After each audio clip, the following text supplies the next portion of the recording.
Un candidat anticapitaliste, un libéral, un indépendantiste polynésien ou encore la candidate d'une primaire citoyenne. Rarement sous le feu des projecteurs, 6 petits candidats à la présidentielle devaient se rassembler aujourd'hui pour une conférence de presse commune. Mais pas facile d'assumer leurs différences. Finalement, 2 seulement étaient présents, d'autres avaient envoyé des représentants. Pour être honnête, justement, on a un peu hésité à venir parce que, y compris, il y avait un candidat de droite qui devait être présent. Donc, heureusement, il n'était pas là. On s'est demandé même si Ramayad n'allait pas venir, par exemple, et si pour le coup Ramayad était venu, on serait parti. Pourtant, tous ont le même objectif, dénoncer un durcissement de la loi et alerter sur leurs difficultés à faire campagne.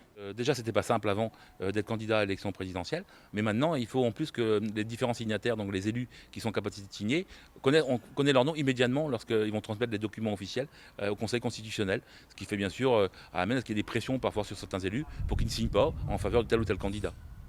Il condamne aussi une campagne verrouillée par les grands partis, avec une critique à peine voilée des médias.